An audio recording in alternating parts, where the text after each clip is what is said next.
What does the United States have to do with ancient parts of the Middle East? Nothing. We have an ocean that separates us, right? So what is it about our land that they want? No, they want to eliminate us because we're the infidel. And they believe that's what Allah has told them. They even want to eliminate Muslims who don't agree with them. The Marxists and the Islamists are now one in the United States. They know how to organize, they know how to draw attention, they know how to do all these things. The overwhelming majority of Americans reject Hamas and their supporters. The overwhelming Americans support Israel versus the quote-unquote Palestinians. But the overwhelming amount of news that we see, because you're talking about Washington and New York and the surrounding areas, as well as LA, is the river to the street crowd, river to the sea crowd going on and on about what they want. What they want. The Jewish Zionists. You know what a Zionist is? It's a person who believes in a Jewish home state. That's it. Jewish country. And it's outrageous that these Jewish people actually want to go back to where their religion was born and where their distant ancestors are from. It's called Judea. That's why they're called Jewish. Judea and Samaria. It's where the 12 tribes of Israel effectively met in Shiloh, which is in Judea. And I've talked about this before. It long predates the city of David, which predates the city of Jerusalem. All of this is a matter of fact. All of this is known. None of it's made up. And it's where the tribes came together in Shiloh to form what became the Jewish faith. The Jewish faith. And when you go around Israel, you have a town named Hebron, which used to be overwhelmingly Jewish population until a slaughter of Jews by the Palestinians, so-called, took place many decades ago, and many of the Jews had to leave. And now there's approximately 85 Jewish families left who are protected by the IDF. That is where all the matriarchs but Rachel are buried, and all the patriarchs are buried in that one spot.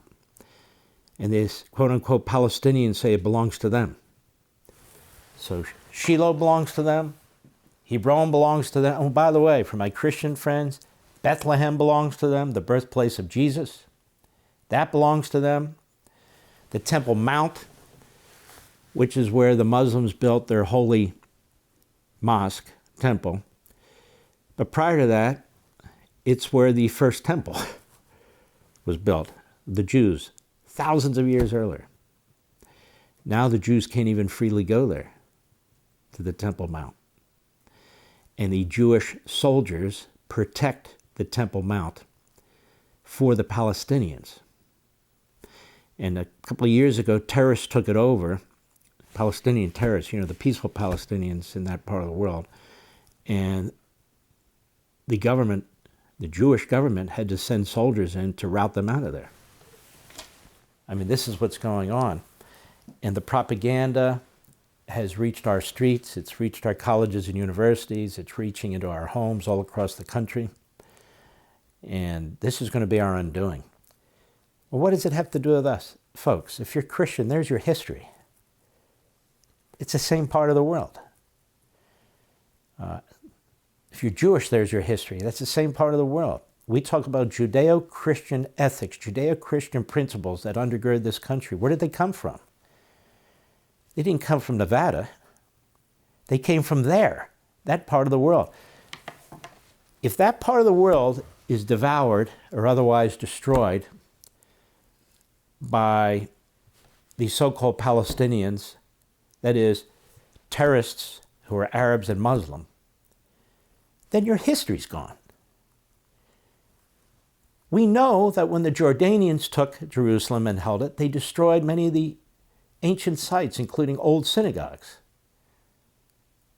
We know when the Taliban has taken over, they destroyed all these Buddhist symbols that go back thousands of years that are carved into mountains and so forth. What do you think is going to happen to Bethlehem? What do you think is going to happen to Hebron? What do you think is going to happen to Shiloh and Jerusalem and all the rest? They'll be leveled. They'll be destroyed.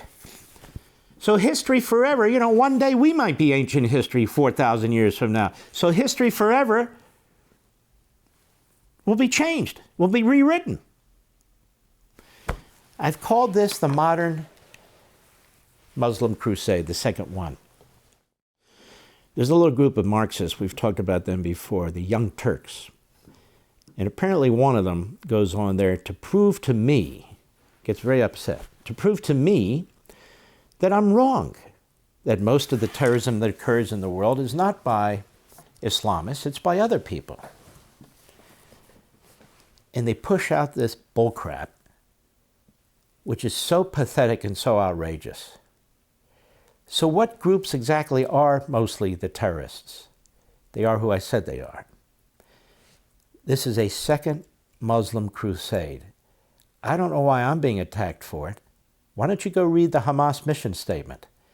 Why don't you listen to what they say? Go to memri, memri.org. Listen to what they say. What does the United States have to do with ancient parts of the Middle East? Nothing.